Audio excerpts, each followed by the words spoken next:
Hello, എങ്ങനെയുണ്ട് എൻ്റെ cake? എപ്പോഴും നോർമൽ തീമിലൊക്കെ ചെയ്യാറാ പതിവ്, അല്ലെങ്കിൽ ഫോണ്ടൻ്റ് എന്തെങ്കിലുമൊക്കെ വർക്ക് വെച്ചിട്ടായിരിക്കും ചെയ്യുന്നത്. അപ്പോൾ ഇടയ്ക്കിടയ്ക്കൊക്കെ ആയിരിക്കും ഇങ്ങനെ എന്തെങ്കിലുമൊക്കെ വെറൈറ്റി ആയിട്ട് ചെയ്യാനൊരു അവസരം കിട്ടുന്നത്. അതും അങ്ങനെയുള്ള കസ്റ്റമർ ആകുമ്പോഴായിരിക്കും നമ്മുടെ ഇഷ്ടത്തിനൊക്കെ ചെയ്തോ എന്ന് പറയുമ്പോഴായിരിക്കും ഇങ്ങനെ ചെയ്യാറ്. അപ്പോൾ ഈ കേക്ക് ഫുള്ളും എൻ്റെ സജഷനല്ല കേട്ടോ, എൻ്റെ ഹസ്ബൻഡ് സജഷനാണ്. ഹസ്ബൻഡ് പറഞ്ഞതുപോലെയാണ് ഈ കേക്ക് ചെയ്തേക്കുന്നത്. അപ്പോൾ കുഞ്ഞിന് ഏറ്റവും ഇഷ്ടപ്പെട്ട കാർട്ടൂൺ എന്ന് പറഞ്ഞത് കാത്തു ആയിരുന്നു. അപ്പോൾ എപ്പോഴും പ്രിൻ്റൊക്കെ വെച്ച് ചെയ്യുമ്പോൾ അതിലൊരു പുതുമയില്ല എന്നുള്ളൊരു തോന്നലിൽ മാറ്റി പിടിച്ചതായിരുന്നു. അപ്പോൾ ഞാൻ കാത്തൂൻ്റെ സെയിം ആ ഒരു വീട് ചെയ്യാം എന്നുള്ള രീതിയിൽ ചെയ്താണ്. എത്രത്തോളം സക്സസ് ആയി എന്നൊന്നും എനിക്കറിയത്തില്ല. അപ്പോൾ അതിന് വേണ്ടിയിട്ട് ഞാൻ കേക്ക് നേരത്തെ ക്രം കോട്ടൊക്കെ ചെയ്ത് വെച്ചിട്ടുണ്ടായിരുന്നു. അപ്പോൾ അത് അതിൻ്റെ മുകൾ വശത്തുനിന്ന് ഞാൻ ചെരിച്ച് രണ്ട് സൈഡിലോട്ടും ചെരിച്ച് കുറച്ച് കേക്കൊക്കെ കട്ട് ചെയ്ത് മാറ്റി.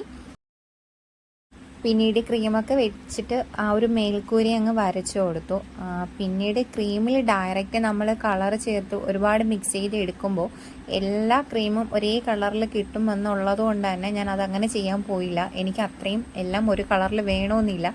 ഇടയ്ക്കിടയ്ക്ക് ആ ഒരു നമ്മൾ തടിയിലൊക്കെ കാണുന്ന പോലെ അല്ലെങ്കിൽ ആ മരത്തിലൊക്കെ കാണുന്ന ആ ഒരു ഷെയ്ഡ് കിട്ടണമെന്ന് വിചാരിച്ചിട്ട് ഞാൻ ക്രീം അപ്ലൈ ചെയ്തിട്ട് പിന്നീട് ഒരു 3 ഡ്രോപ്പോളം കളറ് അതിലോട്ട് ജസ്റ്റ് ഒന്ന് ചേർക്കുക ചെയ്തത്. എന്നിട്ട് ഈ ഒരു ഫിനിഷിൽ വരുന്ന രീതിയിൽ, അതായത് എല്ലാ സൈഡിലോട്ടും ചിലയിടത്ത് നല്ല ഡാർക്കായിട്ട് ചിലയിടത്ത് ഇത്തിരി ലൈറ്റായിട്ട് അങ്ങനെ വരുന്ന രീതിയിലാണ് ഞാൻ കേക്ക് ചെയ്തെടുത്തത്. അടുത്ത് നിന്ന് പുള്ളിക്കാരൻ പറയുന്നുണ്ട് അതിൻ്റെ വേരൊക്കെ വെച്ച് കൊടുക്ക് സൈഡിലോട്ട്, അല്ലെങ്കിൽ മരമായിട്ട് തോന്നത്തില്ല എന്നൊക്കെ എനിക്ക് ഇവിടെ നിന്നിട്ട് പറയുന്നുണ്ട്. അപ്പോൾ ഞാൻ നേരത്തെ കട്ട് ചെയ്ത് മാറ്റി വെച്ച കേക്ക് അതിൻ്റെ സൈഡിലോട്ട് ഒരു വേരിൻ്റെ എഫക്റ്റ് കിട്ടാനായിട്ട് അതിൻ്റെ സൈഡിലോട്ടൊക്കെ വെച്ച് നമ്മുടെ ബാലൻസ് വന്ന കേക്കൊക്കെ ഞങ്ങൾ വെച്ച് കൊടുത്തു.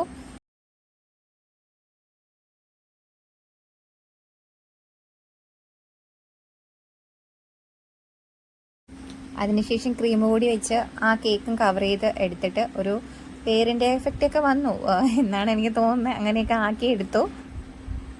അത് കഴിഞ്ഞ് ഇങ്ങനെയൊക്കെ കേക്ക് ലാസ്റ്റ് ഫിനിഷ് ചെയ്ത് വന്നപ്പോഴത്തേക്കും ഇങ്ങനെയായിരുന്നു. അപ്പോൾ ഇനി അടുത്ത എൻ്റെ ടാസ്ക് എന്ന് പറഞ്ഞാൽ മേൽക്കുരു ഉണ്ടാക്കുക എന്നുള്ളതാണ്. അപ്പം ഞാൻ ഗനാഷയൊക്കെ വെച്ച് ചെയ്യണോ അല്ലെങ്കിൽ വേറെ എന്തെങ്കിലും ഫോണ്ടൻ്റ് വെച്ച് കവർ ചെയ്യണമെന്നൊക്കെ ആയിരുന്നു എൻ്റെ മനസ്സിൽ. പിന്നെ തോന്നി അതിനും പുള്ളിക്കാരൻ തന്നെയായിരുന്നു പറഞ്ഞത്, കിക്കാറ്റ് വെച്ച് നമ്മുടെ കിക്കാറ്റിൻ്റെ ചോക്ലേറ്റ് വെച്ച് കവർ ചെയ്താൽ മതി, അപ്പോൾ വീട് പോലെ ആ ഒരു മേൽക്കൂര എഫക്റ്റൊക്കെ നന്നായിട്ട് കിട്ടുമെന്ന്. ഇങ്ങനെയൊക്കെയുള്ള ഹസ്ബൻഡിനെയൊക്കെ കിട്ടണം ഭയങ്കര ഭാഗ്യമായിട്ടോ. നമുക്ക് കേക്കിന് പുതിയ വെറൈറ്റി ഒക്കെ പറഞ്ഞു തരാൻ ആളുണ്ടെങ്കിൽ നമ്മുടെ കേക്ക് പെട്ടെന്ന് കിക്കാവും. അങ്ങനെ മേൽക്കൂര ആയിട്ടുണ്ട്. പിന്നെ ആ ഒരു വുഡിൻ്റെ ആ ഒരു ടെക്സ്ചറൊക്കെ വരാൻ വേണ്ടിയിട്ട് ഞാൻ ബ്രഷ് വെച്ച് ജസ്റ്റ് ഒന്നിങ്ങനെ വരച്ചു കൊടുത്തു. അതിൻ്റെ ചുറ്റിലും അങ്ങനെ വരച്ച് ആ ഒരു വുഡിൻ്റെ ഒരു എഫക്റ്റൊക്കെ ഞാൻ അങ്ങ് ഉണ്ടാക്കിയെടുത്തു.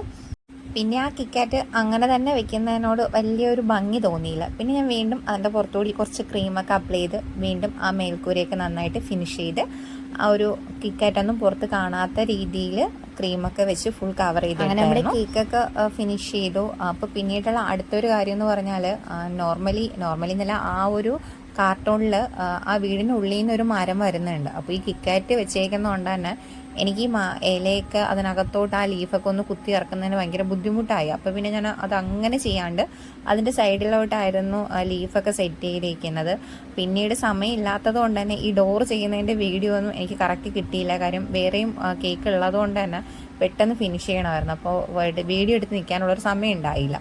നമ്മുടെ സാധാരണ ചോക്ലേറ്റ് ഒന്ന് മെൽറ്റ് ചെയ്തിട്ട് ഒരു ഡോറിൻ്റെ ഷേപ്പിലാക്കിയിട്ട് അതിനുള്ളിൽ കാത്തുൻ്റെ ഒരു ചെറിയൊരു പ്രിൻ്റ് ഉണ്ടായിരുന്നു, അത് വെച്ച് കൊടുത്തു. അത് കാത്തു അതിൻ്റെ വീടിൻ്റെ അകത്തുനിന്ന് പുറത്തോട്ട് നിൽക്കുന്ന ഒരു എഫക്റ്റ് വരാൻ വേണ്ടിയിട്ടായിരുന്നു അങ്ങനെ ചെയ്തത്. കൂടെ ഓറിയോ ബിസ്ക്കറ്റ് കൂടി കട്ട് ചെയ്ത് ഒരു ഡോറ് പോലെ, അതായത് ഒരു പടി പോലെ ചെയ്ത് വെച്ചു. അപ്പോൾ ടോട്ടൽ സെറ്റ് ഇതായിരുന്നു. റഫല്ലോ കേക്കായിരുന്നു. 4 kg ആണ്. ഫുൾ ടേബിൾ സെറ്റ് കൂടി ചെയ്തേക്കുന്നത്. കേക്കിൻ്റെ ഡിസൈൻ ഇഷ്ടമായിട്ടുണ്ടെങ്കിൽ എല്ലാവരും ഒന്ന് കമൻറ്റ് ചെയ്യണേ. ആദ്യമായിട്ടാണ് വീഡിയോ കാണുന്നതെങ്കിൽ ഒന്ന് സബ്സ്ക്രൈബ് കൂടി ചെയ്തേക്കണേ.